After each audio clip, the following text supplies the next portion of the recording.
Hello guys नमस्ते।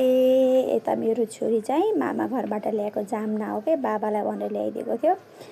अनि बाबा चाहिँ यतापट्टि बाथरुममा जानुभएको छ हात मुख धुन। अनि बाबु चाहिँ मामा घरमै बसेको कि हिजो हामी मामा घर गएको थियौँ नि त उतै बसेको माउला बसेछ। अनि उसलाई भात खा भनेको बिहान उग्नै भात अरे निन्दिन्न अरे के।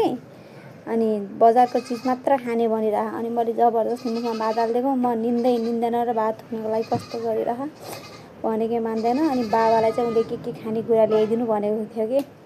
अनि बाबाले म आउँदैछु भन्नुभयो उसले फोन गरेर। अनि बाबा आउनु लाग्नु भएको छ भनेर बाटामा कुर्सी लगेर छाता लगेर बाटो कुरी बसिरह के मैले। अनि हिँड्न छोरी अलि नबस बाबा आएपछि त घर आइहाल्नुहुन्छ भनेको नाइ मान्दै नमानेर हेर्नु न रोडमा बसिरह घाम कस्तो छ। अनि जाम छोरी भन्छु काली भइन्छ अनि डरिन्छ ज्वरो आउँछ घाममा बसेपछि भन्छु मान्दैन। अनि भनेको नमानेपछि अनि मैले जाम छोरी जाम भन्छु फकाउँछु। मैले फकाएको त उसले कहाँ मान्छ र नि।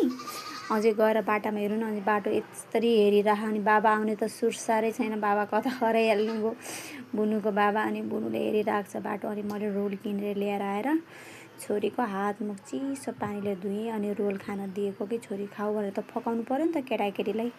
अनि उसलाई रोल दिनको लागि कोठामा थियो। अनि फकाएर बाहिर बोलाएको। अनि खाऊ छोरी तिम्रो लागि र बाबाले ल्याइदिनुहुन्छ अनि तिम्रो अरू खाउला भने। अनि मुसुक्क हाँस्यो।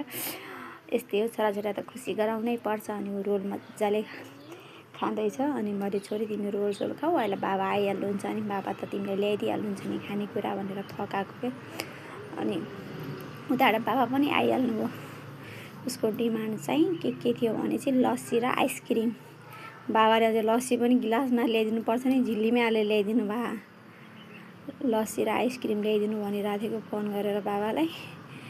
अनि के भइरह बाबा छोरीको भलाकुसारी अब के भएछ। अनि बाबाले भित्र लगाउनु भएको थियो क्या नाइ भने चाहिँ आफै